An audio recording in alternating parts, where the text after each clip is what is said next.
Hi అండి. ముందు like చేసి వీడియో మొత్తం చూడండి. చాలా ఇంపార్టెంట్ పాయింట్స్ ఉన్నాయి. శ్రీజ వచ్చి కళ్యాణ్ని నామినేట్ చేస్తుంది కదా. శ్రీజ కళ్యాణ్ నామినేట్ చేయడం ఏంటి, ఫ్రెండ్ కదా అని చెప్పేసి అనిపించవచ్చు. నామినేట్ చేయడం వలన కళ్యాణ్కి ప్లస్ అవుతుంది కానీ మైనస్ అవ్వదు. ఎందుకంటే కళ్యాణ్ కూడా దాన్ని పాజిటివ్గానే తీసుకుంటాడు. ఎందుకంటే ఫ్రెండ్ వచ్చి పాయింట్ చెప్పింది అంటే దాంట్లో ఎక్కడో కొంచెమన్నా నిజం ఉంటుందని చెప్పేసి అనుకుంటూ ఉంటాడు. శ్రీజ ఏం చెప్పింది, ఫస్ట్ కరెక్ట్గా అడిగింది, నువ్వేమైనా అమ్మాయిలు పిచ్చోడువా కాదు అని అన్నాడు. మరి అమ్మాయిలు పిచ్చోడు కాదు అన్నప్పుడు డిఫెన్స్ ఎందుకు చేసుకోవాలి? నిజమే కదండి. మనం ఎవరైనా ఒక మాట అంటారు, అది మనం కాదు అన్నప్పుడు మనం డెఫినెట్గా అరుస్తాం వాళ్ళ మీద. నేను అది కాదని ప్రూవ్ చేసుకుంటావు. నువ్వేం కాకుండా నువ్వు కామ్గా ఉండడం ఏంటి? అది నీ తప్పే కదా.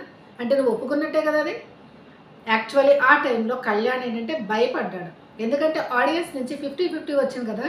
ఇప్పుడు మళ్ళీ దాని ఆ పాయింట్ని నేను తీశాను అని అంటే అక్కడ మళ్ళీ ఏ విధంగా నెగిటివ్ వెళ్తుందో అని చెప్పేసి భయపడి తను ఊరుకున్నాడు. అమ్మాయిలు పిచ్చోడు. నెక్స్ట్ తనుజాని నువ్వు నామినేట్ చేస్తానన్నావు, ఎందుకు నామినేట్ చేయలేదని అడిగింది. ఆ నామినేట్ చేయాలంటే కట్ కాపీ నేను చేయలేను అని అన్నాడు. అంటే రమ్య వచ్చి అదే పాయింట్స్ పెట్టింది, మళ్ళీ అదే పాయింట్స్ నేను ఎలా పెడతానన్నా. రమ్య పెట్టే పాయింట్స్ అన్నీ నువ్వు పెడతావా? తను ఫేక్ అంటావా? డ్రామాకి నేను అంటావా? నువ్వు ఇవేం అనవు కదా నువ్వు తనకి. అలా అంటే నీ తప్పు అవుతుంది. అవన్నీ మాటలు నువ్వు అనవు కదా. నువ్వే పాయింట్ పెట్టాలో ఆ పాయింట్ పెట్టి నామినేట్ చేయాలనుకునే, అసలు నామినేట్ చేస్తావు అనుకున్న ఆలోచనే తప్పు నీది. చేస్తాను అన్నవాడి మళ్ళీ ఫ్లిప్ చేసి దాన్ని నామినేట్ చేయకుండా తీసుకెళ్ళి సంజన గారికి నువ్వు నామినేట్ చేస్తావు. అది కళ్యాణ్ చేసిన బ్లండర్ మిస్టేక్. శ్రీజ కరెక్ట్గా అన్నది, అవును నువ్వెక్కడ నెగిటివ్ అవుతావో అందుకనే నువ్వు నామినేట్ చేయలేదు అని చెప్పేసి. కరెక్టే, నెగిటివ్ అవుతాడన్న ఉద్దేశంతోనే తను చేయలేదు. ఎందుకంటే కళ్యాణ్ అక్కడ తనుజని నామినేట్ చేయకపోయినా మాధురి గారిని రమ్యని నామినేట్ చేయవచ్చు. ఎందుకంటే వీడియోలు ప్లే చేసినప్పుడు ఆడవాళ్ళు పిచ్చి అన్నది, తర్వాత రెండు చేతులు కలుస్తాయి చప్పట్లు కట్టారని మాధురి గారు. ఎందుకంటే ఆ టైంలో మాధురి గారు కళ్యాణ్ కెప్టెన్సీలో ఎన్ని గొడవలు తీసుకొచ్చారు చెప్పచ్చు. మీ వల్లనే పూర్తిగా హౌస్ హార్మోనీ పాడైపోయింది అని చెప్పుంటే కరెక్ట్గా ఉండేది. అక్కడ మాధురి గారిని రమ్య గారిని ఇద్దరికీ నామినేట్ చేయలేదు. తను చేసిన పెద్ద మిస్టేక్ అదే నిజంగానే.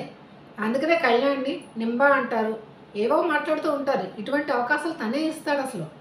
ఇది చాలా తప్పు. కళ్యాణ్ ఇప్పుడైనా తను తెలుసుకొని తన తప్పును సరి చేసుకుంటాడనే మనం అనుకోవాలి.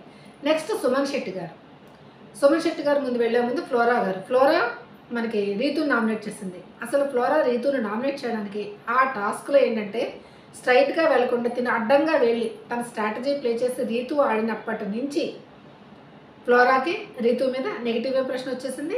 అదే మనసులో పెట్టుకుని ఆ రోజు నుంచి ఈ రోజు వరకు తను రీతునే నామినేట్ చేస్తుంది. పాయింట్ ఒక విధంగా కరెక్టే. ఎందుకంటే రీతు ఏం చేస్తుందంటే ఫస్ట్ కళ్యాణ్ కొంచెం నవ్వడం ఆ విధంగా చేయడం ఫస్ట్ అలా అనిపించింది మనకి. తర్వాత కళ్యాణ్ ఎవరు తనుజాతో చేయడం వల్ల తను డెమో వైపు వెళ్ళింది అని చెప్పేసి ఫ్లోరా నామినేషను. దీంట్లో ఎక్కడో ఒక 10% కరెక్ట్, పూర్తిగా 90% అయితే కరెక్ట్ కాదు. ఈ విధంగా చేసి తర్వాత ఆయిషా వెళ్ళినప్పుడు నువ్వు నవ్వావని చెప్పేసి అన్నది. నిజంగానే ఆయిషా వెళ్ళినప్పుడు రీతు నవ్వింది. కానీ అది ఎపిసోడ్లో ఏంటంటే అన్నీ కరెక్ట్గా ఫ్లోలో చేయడు కనుక కట్ కాపీ చేస్తాడు అతను. ఇప్పుడు ఎపిసోడ్ దానివల్ల ఏమో అనుకున్నా, ఏమో నిజంగా ఈవిడ లైవ్ కూడా చూసి అప్పుడు లైవ్లో కూడా చూసాం కానీ అంతగా నవ్వింది అని చెప్పేసి ఫ్లోరా గారు వేశారు. తర్వాత ఇంకొక పాయింట్ ఏంటంటే కళ్యాణ్ తనుజ గురించి ఏడుస్తున్నప్పుడు కూడా నవ్వింది అన్న పాయింట్. నిజంగానే రీతు అయితే అడ్డంగా దొరికిపోయింది ఈ టైంలో. నవ్వింది తను ఎలాగైనా సరేనా. ఇది రీతు చేసిన మిస్టేక్ అని చెప్పేసి నేను అంటాను. తర్వాత సుమన్ శెట్టికి కత్తిస్తుంది. సుమన్ శెట్టి సంజనాని కరెక్ట్గా నామినేట్ చేశాడని చెప్పేసి నేను అంటాను. ఎందుకంటే సంజన గారు ఎప్పుడూని చేసిన పని అంతా చేసేసి తర్వాత సారీ అని చెప్తారన్నమాట. అది తప్పే కదా. అందుకని ఏంటంటే బొక్కలో కెప్టెను అని చెప్పేసి అని అన్నది కదా. మరి అన్నప్పుడు అదే వర్డ్ నేను కరెక్ట్ వర్డ్ చెప్పట్లేదు, నేను నార్మల్గా నామినేట్ చేస్తా అనేసి తర్వాత సారీ చెప్పేస్తారు. అప్పుడే తను సారీ యాక్సెప్ట్ చేయను అని అన్నాడు. ఇప్పుడు కూడా అదే అన్నాడు, చాచి లెంపగా కొడతాను, కరెక్ట్గా తన్నే ఉద్దేశించి లెంపగా కొడిన తర్వాత సారీ అంటే మీరు తీసుకుంటారు. నిజమే కదా. ఫాట్ మనం కొట్టేసి ఎవరంటే సారీగా అంటే ఊరుకుంటావు, నువ్వు తిరిగేసి కొడతావు డెఫినెట్గా. అదే చేశాడు సుమన్ శెట్టి.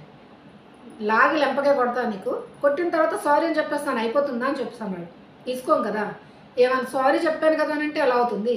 తర్వాత మీరు కెప్టెన్ అయినప్పుడు మీరు సెల్యూట్ చేసి మరీ మీకు గౌరవం ఇచ్చారు. అటువంటిప్పుడు నన్ను మీరేమంటారు, బొక్కలో కెప్టెన్ అని చెప్పేసి అంటారా మీరు అని చెప్పి సుమన్ శెట్టిలో మాస్ మనం ఈరోజు చూసామనిపిస్తుంది.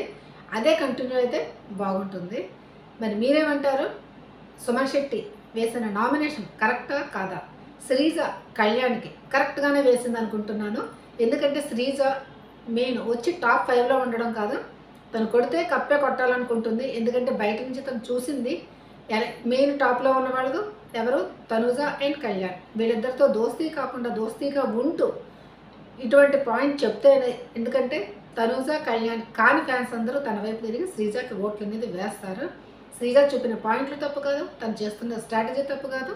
కళ్యాణ్ కూడా శ్రీజ వేసిన పాయింట్స్ని పాజిటివ్గా తీసుకుని తన ఆట మార్చుకుంటేనే బాగుంటుందని నేను అనుకుంటున్నాను. మరి మీరు లైక్ చేశారా? లైక్ చేసి సబ్స్క్రైబ్ చేసి వీడియో మొత్తం చూసారని నేను అనుకుంటున్నాను. ప్లీజ్ లైక్ చేయండి. బాయ్.